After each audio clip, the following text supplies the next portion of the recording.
하나님 말씀 갈라디아서 2장 20절. 내가 그리스도와 함께 십자가에 못 박혔나니 그런즉 이제는 내가 사는 것이 아니요 오직 내 안에 그리스도께서 사시는 것이라. 이제 내가 육체 가운데 사는 것은 나를 사랑하사 나를 위하여 자기 자신을 버리신 하나님의 아들을 믿는 믿음 안에서 사는 것이라. 아멘.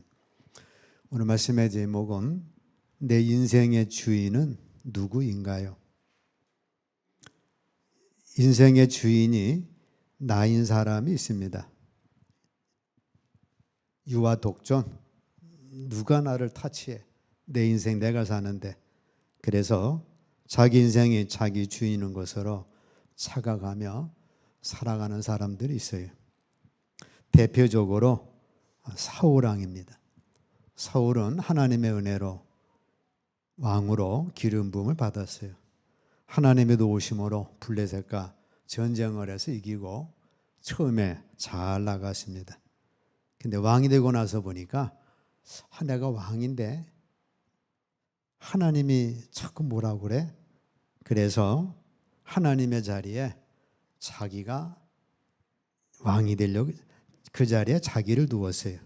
그래서 하나님의 말씀에 불순종하고 사무엘이 하나님의 말씀을 전해줘도 내가 왕이니까 내가 알아서 하겠소. 그래서 거절했습니다. 그로 인하여 사울왕이 이제 자기 마음대로 나갔고 하나님께서는 사울을 왕 삼은 것을 후회를 했어요. 그 결과 사울왕은 그때부터 충성된 신하 다윗을 죽이려고 10년간 쫓아다녀서 국력이 약해졌습니다. 쉽게 말하면 내란이죠. 저 다윗이 이 다음에 왕이 되겠구나. 내 아들 요나단이 왕이 돼야 되는데 그래가지고 다윗을 죽이려고 했고 하나님 앞에 버림받으니까 악신이 들어가지고 스트레스 받아 번민에 빠지게 되고 그러다가 블레셋과 전투 중에 세 아들과 함께 죽는 비극으로 끝을 맺게 됩니다. 그 원인이 하나님 자리에 자기를 두었기 때문에 그런 거예요. 요나가 하나님의 말씀을 무시하고 자기가 하나님이 되어 자기가 자기 길로 갑니다. 요나를 뒤집으면 뭐예요? 나요. 여러분들이 우리가 된다 그 말이죠. 요나가 하나님께서 너 니느웨로 가서 회개하지 않으면 40일 내로 망한다. 40일 후에 망한다. 전하라고 했는데 요나가 니느웨로 가는 걸 거절하고 다시스 스페인 쪽으로 배를 타고 갔습니다. 가다가 이제 풍랑을 만났고 풍랑을 만나서 바다에 던짐받고 그로 인하여 큰 물고기 뱃속에 갇히게 됩니다. 자신이 자기 인생의 주인 노릇하면서 세상을 살아가다가 시험을 당하고 환난과 풍파를 당하면 그때서 인생이 자기가 주인이 아니라는 것을 깨닫게 됩니다. 이것도 이제 하나님 믿는 사람이라 깨닫지 하나님 믿지 못하는 사람들은 평생 못 깨닫죠. 끝까지 자기가 하나님 노릇하려고 하다가 망하는 겁니다. 시시각각으로 다가오는 시험을 자기 힘으로 아무리 발버둥을 쳐도 해결하지 못하기 때문에 그렇습니다. 환난과 풍파를 당하다가 내 인생의 주인은 내가 아니라 하나님이시로구나 하고 하나님께 돌아가면 우리 문제 해결이 되는데 그러지를 못하면 사울왕처럼 멸망의 길로 가게 되는 거예요. 하나님께서 나의 인생의 주인이심을 인정하십시오. 그러면 풍랑이 그치고 하나님의 인도를 받아 내게 주어진 사명을 잘 감당할 수가 있습니다. 다윗은 왕이 되었어도 자기는 연약한 왕으로 하나님을 나의 목자로 삼았습니다. 시편 20 함께 읽습니다. 여호와는 나의 목자시니 내게 부족함이 없으리로다. 아주 지혜로운 자죠. 이게 바로 하늘의 지혜입니다. 내가 왕이야. 내가 골리앗도 이기고 블레셋과 싸우고 가는 곳마다 내가 이기는 장군이야. 그렇게 교만하지 않고 여호와는 나의 목자가 되십니다. 나는 연약한 양입니다. 우리 하나님이 목자가 되어 주셔서 인도해 주시기 때문에 내게 부족함이 없습니다. 사망의 음침한 골짜기로 지날지라도 목자이신 하나님의 나를 보호해 주십니다. 나의 평생에 하나님의 선하심과 인자하심이 정녕 나를 따라 주실 것입니다. 그런 고백을 한 거예요. 여러분들도 시편 23편 고백을 하셔야 합니다. 매일 하셔야 돼. 내 평생에 하나님의 선하심과 인자하심이 정녕 나를 따를 것입니다. 그로 인하여 나는 다 형통하리로다. 하나님의 다윗을 불러주셨어요. 다윗은 하나님을 목자로 섬겼습니다. 하나님이 다윗의 목자가 되어주셨어요. 다윗은 하나님의 이름과 성전을 귀하게 여겼습니다. 그때는 하나님께서 다윗을 존귀하게 여겨주셨고, 다윗은 영적 성장하면서 나이 먹어가게 되죠. 범죄했었을 때 하나님 앞에 회개함으로 진정으로 돌이키는 자가 되고, 지금도 이스라엘의 국기는 다윗의 별로 그려져 있습니다. 역대상 29장 함께 읽습니다. 그가 나이 많아 늙도록 부하고 존귀를 누리다가 죽음에 그의 아들 솔로몬이 대신하여 왕이 되니라. 늙도록 부한 삶, 또 존귀한 삶, 또 그의 아들이 대신하여 왕이 되는 축복을 누린 거예요. 여러분들에게도 이런 은혜가 있기를 축복합니다. 늙도록 부하시고 또 존귀한 자가 되시고, 여러분들의 아들이, 자녀들이 여러분들의 꿈을 이루어드리는 그런 축복이 있기를 축복합니다. 언제 들어도 은혜가 되는 예화가 있습니다. 자동차 공장에 즐비했던 디트로이트 도시, 거기에 유능한 정비사가 차를 타고 가다가 차가 고장이 났습니다. 에이, 내가 정비사인데 이거 못 고쳐? 고치려고 가다 보니까 이게 안 되는 거예요. 그때 옆에 한 차가 지나가다가 딱 내리는데 어르신이 딱 내립니다. 내가 좀 봐도 되겠소?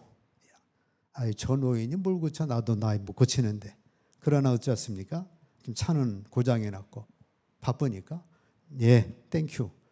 이 어르신이 이렇게 저렇게 한번 보더니 시동 걸어 보세요.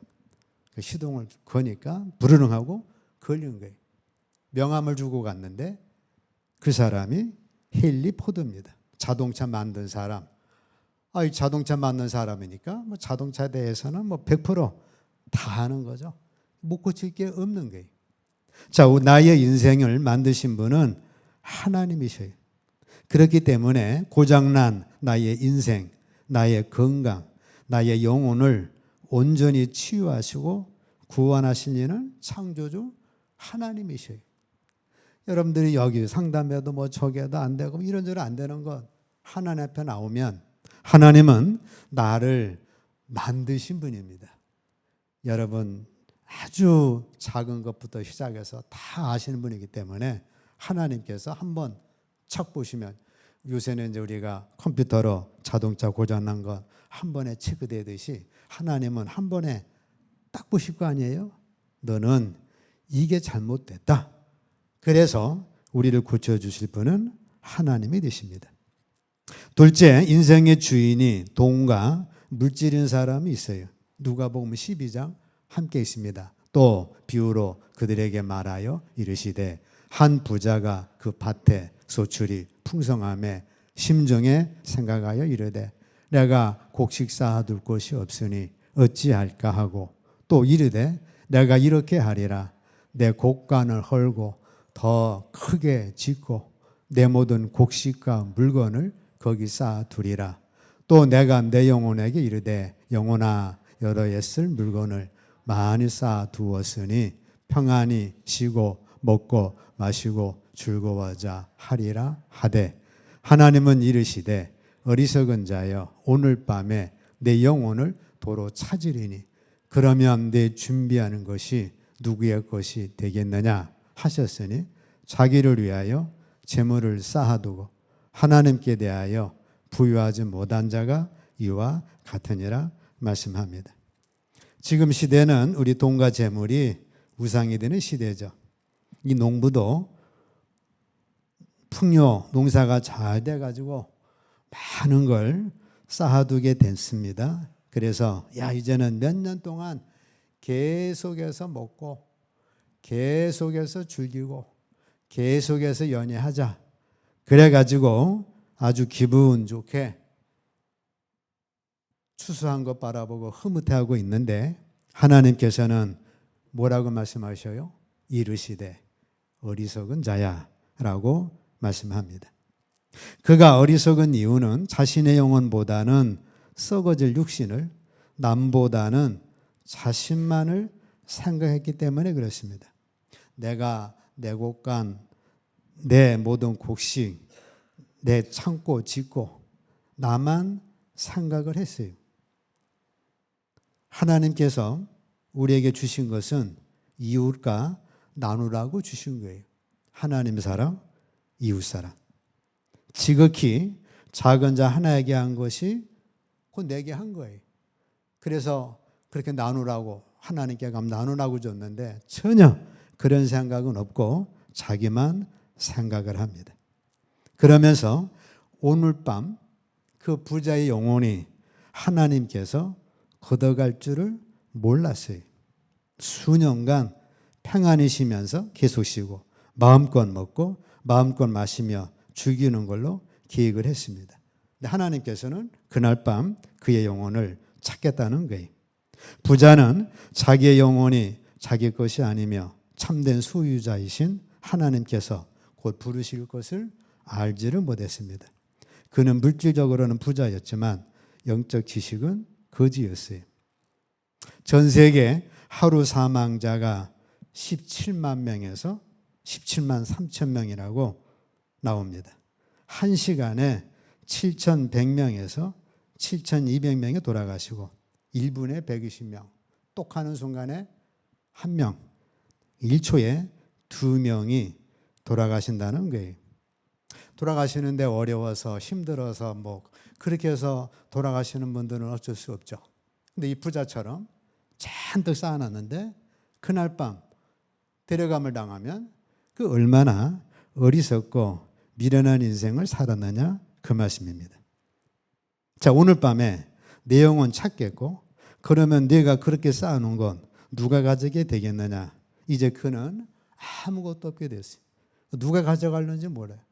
자식이 가져갈는지 아내 편에 갈는지 아니면 공중분해될는지. 자, 재물은 하나님께 맡기신 자원인데 나는 청지기인데 자기가 주인 노릇한 겁니다. 자, 우리는 잠시 동안 관리인에 지나질 않아요. 우리에게 주어진 모든 것들, 내 영혼조차도 하나님께 위탁받은 거기 때문에 관리인에 지나지 않습니다. 원래 소유주는 하나님이신데 관리인에 불과한 부자가 자신의 소유인 것처럼 생각한 것이 치명적인 착각입니다. 은행원이 고객에게 맡긴 돈, 이거 내가 쓸 거야. 그래가지고 이렇게 삥땅 해가지고 문제되는 게 얼마나 많아요. 발각되면 바로 감옥 가는 것처럼 마찬가지입니다. 이 부자는 그로 인하여 하나님께 부유치 못한 사람이 되었어요. 하나님께 대해 부유한 것은 하나님이 자신에게 맡겨주신 재물로 가난한 이웃을 도와주는 것인데 그게 하늘의 보화를 쌓는 건데 전혀 그러하지를 못했습니다. 자신의 생명과 재물이 하나님께서 주신 것임을 깨닫고 하나님과 이웃을 위해 봉사해야 한다는 청지기 의식이 전혀 없었던 거예요. 그래서 하나님께서는 네 인생 살아봤자 전혀 소용이 안 된다. 그러니 오늘 밤에 와라. 오늘 밤에 가면 어떻게 가는 거예요? 부자와 나사로처럼 나사로는 아브라함의 품에, 부자는 지옥에 가서 그 고통 중에 불꽃 가운데 고민하게 되는 것입니다. 자, 마태복음 6장 24 함께 있습니다. 한 사람이 두 주인을 섬기지 못할 것이니 혹 이를 미워하고 저를 사랑하거나 혹 이를 중히 여기고 저를 경히 여김이라. 너희가 하나님과 재물을 겸하여 섬기지 못하느니라. 자, 우리는 두 주인을 섬길 수가 없어. 노예 한 사람이 있는데 노예가 김씨 사장을 섬기고 박씨 사장, 두 사장을 섬길 수가 없어요. 우리도 두 주인을 섬길 수가 없어요. 하나님과 재물 중에서 하나를 선택해야 합니다. 재물과 하나님 서로 대적 관계죠. 아무도 함께 섬길 수가 없어요. 두 주인을 섬기지 말라는 뜻은 물질을 등지라는 뜻이 아닙니다. 다만 물질의 종이 되지 말고 물질의 주인이 되어 살라는 말씀이에요. 돈은 붙잡고 모아야 하는 도구가 아니라 흘려보내야 하는 도구로 주신 것이기 때문에 그런 겁니다. 하나님이 자신의 주인이 되시면 물질은 자동적으로 따라오게 되어 있는 거예요. 우리 성도님들은 돈을 따르는 자가 되지 말고 돈이 여러분들을 따라오는 성도가 되시기를 축복합니다. 마태복음 6장 33절 함께 있습니다. 그런즉 너희는 먼저 그의 나라와 그의 의를 구하라. 그리하면 이 모든 것을 너희에게 더하시라. 우리가 먼저 하나님의 나라와 의를 구하게 되면 이 모든 것 고찬에 나오죠. 무엇을 먹을까? 무엇을 마실까? 무엇을 입을까? 어떻게 살까? 염려거리 그 모든 것을 너희에게 더하시리라. 누가 더해 주시는 거예요? 하나님께서 더해 주시겠다는 거예요. 여러분들이 밤을 새며 일해서 그렇게 일을 하지 않을지라도 하나님이 내가 너희에게 더해 주시겠다는 거예요. 신명기 8장 18절 함께 있습니다. 내 하나님 여호와를 기억하라. 그가 네게 재물 얻을 능력을 주셨습니다. 우리 하나님 여호와를 기억하고 묵상하고 그분의 뜻을 쫓아가면 그분이 네게 재물 얻을 능력을 주시겠다는 거예요. 내가 기술을 연마해서 챔피언이 돼가지고 그래가지고 얻는 게 아니라 하나님께서 네게 재물 얻을 능력을 주시겠다는 거예요. 그래서 여러분들이 나는 재주가 없는데 돈이 생기네. 하나님이 재물 얻을 능력을 주시는 겁니다. 누가복음 6장 함께 있습니다. 주라 그리하면 너희에게 줄 것이니 곧 후히 되어 누르고 흔들어 넘치도록 하여 너희에게 안겨주라. 우리가 주는 생활하면 하나님께서 후히 되어 누르고 흔들어 넘치도록 하여 너희에게 안겨주리라 말씀합니다. 하나님이 주시겠다는 거예요. 여러분들의 노력에서가 아니라 하나님이 주시겠다는 겁니다. 빌립보 4장 19절 나의 하나님이 그리스도 예수 안에서 영광 가운데 그 풍성한 대로 너의 모든 쓸 것을 채우시리라. 하나님께서 그리스도 예수 안에서 영광 가운데 거지 가운데 구걸하세가 아니라 영광 가운데 그 풍성한 대로 너의 모든 쓸 것을 채우시리라. 하나님이 채워 주시겠다는 거예요. 이번 1월 달에 1,000만 원이 필요한데 그리스도 예수 안에 있다라면 하나님이 그것을 채워 주시겠다는 거예요. 잠언 3장 함께 있습니다. 네 재물과 네 소산물에 처음 익은 열매로 여호와를 공경하라. 그리하면 네 창고가 가득히 차고 네 포도즙 틀에 새 포도즙이 넘치리라 말씀합니다. 어리석은 부자는 그렇게 돈을 모았는데 그날 밤 써보지도 못하고 그 영혼이 그날 밤에 하나님이 데려가 버렸어요. 지금도 얼마나 많은 사람이 그렇게 모아놨는데 그거 써보지 못하고 그날 밤에 그 영혼이 부름받는 건 그게 얼마나 어리석고 미련하냐 그 말이죠. 가난한 사람이 그랬더라면 그건 어쩔 수 없지만 이렇게 어리석은 자가 돼서 미련한 자가 되지를 말라는 거예요. 우리 하나님께서는 여러분들이 하나님의 뜻 가운데 구할 때 하나님께서 채워주시고 주시겠다는 거예요. 하나님은 여러분들이 가난하게 사는 것 절대로 원치를 않습니다. 자, 세 번째 인생의 주인이 예수 그리스도인 사람이 있습니다. 갈라디아서 2장 20절 함께 있습니다. 내가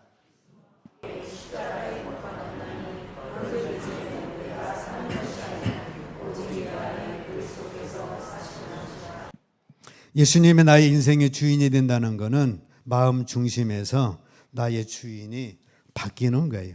내가 내 배의 선장이었는데 주님께서 내가 네 배의 인생의 선장이 되어주겠다. 타이타닉처럼 가다가 그 얼마나 많은 사람이 죽었어요. 또 저기 바다도 배가 또 자초돼 가지고 또 얼마나 많이 죽었어요. 니도 마찬가지다. 니 배 네가 그렇게 운전은 못하는데 내가 네 배의 선장이 되어 주겠다. 얼마나 감사해요. 어서 오세요. 선장 되어 주세요. 차 운전 잘못해 가지고 전봇대 받고 사람 죽이고 얼마나 이 운전 잘못해 가지고 뭐 잘못했다기보다도 잘해도 이게 쉽지 않은 건데 예수님께서 내가 네 차의 운전수가 되어 주시겠다는 거예요. 그럼 주님이 딱 운전수가 되어 주시면 우리는 옆자리에서 졸 수도 있고 잘 수도 있고 주님과 대화하면 주님이 다 운전해 주시니까 얼마나 편해요. 자, 우리는 어떤 일을 당하든지 범사의 그를 인정하고 그에게 맡겨야 합니다. 맡기는 만큼 내 인생 전체가 주님을 향해 끌려가고 주님 가까이 끌려갈수록 내 인생 전체가 잠잠해지는 거예요. 아우성 필요할 거 없죠. 주님 선장 되시니 차표 필요 없고 태풍 걱정 없고 인도해 주십니다. 주님 운전수 되시니 나는 그 안에 안식을 누리는 거예요. 자, 예수님을 주인으로 모신 성도는 예수님에게 무엇이든지 물어보고 해야 합니다. 우리 주님은 우리 인생의 카운셀러예요. 모사라고 하죠. 상담자가 되십니다. 자기 마음대로 하면 아직 자신이 주인 된 사람입니다. 진정으로 예수님을 주인으로 영접했다면 주인 되신 분에게 매사를 물어보고 행하시는 거예요. 사무엘상 함께 읽습니다. 이에 다윗이 여호와께 묻자와 이르되 다윗이 여호와께 다시 묻자. 다윗이 많이 물었습니다. 물었는데 하나님은 그때그때마다 응답을 해주셨으므로 다윗이 늙도록 부하고 존귀한 자의 삶을 살 수가 있었어요. 바울 사도도 무료했고 여호수아는 묻지 않았기 때문에 그로 인해 문제가 크게 발생을 했었고 우상에게 묻는 자 하나님께서 아주 싫어하셔서 그러한 자들을 기뻐하지를 않습니다. 자, 우리는 예수님을 주인으로 모셨으면 주인답게 대접을 해야 합니다. 모든 것을 주인은 예수님에게 물어보고 실행하는 습관이 되어야 합니다. 그래야 불필요한 고통을 당하지 않습니다. 예수님에게 물어보고 행해야 모든 일에 예수님의 보호와 인도가 있는 거예요. 목자가 되어 주시니까 얼마나 잘 인도해 주시겠어요. 자, 내 속에 계신 주님은 창조의 고난을 대행하고 계신 겁니다. 주님은 내 인생의 모든 것을 통해 나를 변화시키려고 내 속에 오신 거예요. 왜 주님이 내 속에 오신 거예요? 우리를 괴롭히고 우리를 간섭하려고 오신 게 아니고 내 속에 들어오셔서 왜 주님이 이 땅에 오신 거예요? 천지 창조하셔서 공허한 땅에 충만으로 채워주시고 흑암의 땅에 빛으로 채워주시고 혼돈의 땅에 질서를 입혀주시려고. 그래서 이 우주가 완전히 진흙벌이었는데 하나님 역사하심으로 태양, 묻, 궁창, 땅과 하늘, 각종 식물, 생물, 꽃들이 피어나게 된 거죠. 우리가 진흙탕 같은 내 마음에 주님 오셔가지고 완전히 빛 없는 내 속에 오셔서 빛이 되어주신 거예요. 그래서 우리가 내 속에 주님이 빛이 되어주시고 완전히 공허했는데 하나님의 말씀이 들어오므로 우리 속에 공허가 충만으로 채워지고 완전히 혼돈했는데 세상 말로 뭐 이렇게 똥오줌 못 가렸는데 주님 오셔가지고 질서를 딱 잡아주셔서 주의를 지키고 사랑하고 감사하고 이렇게 우리 삶을 질서 있게 잡아주신 거예요. 그러려고 여러분 안에 주님이 오신 겁니다. 고린도후서 5장 함께 있습니다. 그런즉 누구든지 그리스도 안에 있으면 새로운 피조물이라 이전 것은 지나갔으니 보라 새 것이 되었도다. 내 속에 계신 주님이 내 인생을 위해서 역사하시는 거예요. 또 말씀하시는 거예요. 그 말씀 들으면 혼돈의 질서로, 흑암이 빛으로, 공허가 충만으로 채워집니다. 성령으로 기도하게 하시고 깨닫게 하십니다. 소원의 기도하게 하시고 방언의 기도하시고 내 속에 오신 주님께서 나를 위하여 명령을 하시는 거예요. 주님은 내 속에서 새로운 천지 창조를 하고 계시는데 내가 주님을 따라 움직이지 않아서 지금 내 인생이 형편없게 된 거예요. 내가 주님 말씀에 따라 살았더라면 내 인생이 쫙 폈을 텐데 주님 음성대로 살지 않았기 때문에 내 인생이 지금 형편없게 된 거예요. 좋고 나쁜 것을 고르는 것보다 주님을 따라 움직이기만 하면 새로운 것이 저절로 나타나도록 되어 있습니다. 주님의 말씀과 영으로 움직이기를 기도하시고 그렇게 움직이면 여러분들의 인생은 새 창조가 되는 거예요. 사마리아 여자, 남자 5명이 거쳐갔는데 현재는 6명째하고 살고 있어요. 아주 혼돈하고 공허하고 흑암으로 가득 찬 인생입니다. 예수님 만났어요. 예수님이 주인 됐어요. 이제 모든 것 다 정산하고 주님을 딱 신랑으로 삼고 주인 삼아서 그 여인은 새로운 인생으로 출발하게 된 거예요. 7 귀신 들린 막달라 마리아, 7 귀신 들렸으니까 얼마나 그 귀신 생활하면서 흑암과 공허와 혼돈 속에 살았겠어요. 주님 만나자 주님이 딱 그의 인생을 잡아주셔서 제일 주님을 사랑하는 여인으로 바뀌어지게 된 거예요. 주님을 따라 움직이면 저절로 좋아집니다. 다른 사람들이 나에게 무슨 말을 하든지 주님이 움직이시는 대로 움직이면 해결되는 거예요. 여러분들이 주님이 움직이라는 대로 움직이면 내 인생은 좋아지는 거예요. 질서 있고 밝고 충만해지고, 야, 저 사람 얼굴이 달라졌네. 삶의 스타일이 달라졌네. 옷 스타일이 달라졌네. 인생 자체가 달라지는 겁니다. 우리는 내 생각보다 내 속에 계신 주님만 따라가면 내가 생각한 것이나 경험했던 것보다 새로운 사건과 새로운 만남이 있는 거예요. 내 속에 계신 주님만 환영하고 주님으로 시작하시기 바랍니다. 주님으로 시작하면 성령의 열매, 신의 성품 등등 얼마나 많은 것들이 많아요. 인생에서는 내가 노력한 것보다 좋은 일이 많아야 살 수가 있고 새로운 마음으로 시작할 수가 있는 거예요. 그래서 우리 겉사람은 낡아질지라도 속사람은 날로 새로워질 수가 있는 겁니다. 자, 여러분들의 인생의 주인이 나였다면 내가 내 인생 주인 돼가지고는 복될 게 없죠. 내 인생의 주인이 돈과 물질이면 그거 따라가다가 그 뭐냐고 힘만 들다가 그날 밤 그 영혼 데려가면 그것처럼 또 허무하고 헛된 인생이 아니죠. 어떤 사람은 사람으로, 어떤 사람은 다른 걸로 우상 섬기는데, 자, 우리는 예수님을 나의 주인으로 딱 삼으시고 주인 되신 주님의 인도받으시면 여러분들의 삶을 전체로 새롭게 창조하시고 우리 하나님께서 여러분 원하는 것, 물질도 계속해서 만나처럼 공급해 줄 줄로 믿습니다. 그 은혜 축복 누리시기를 주의 이름으로 축복합니다.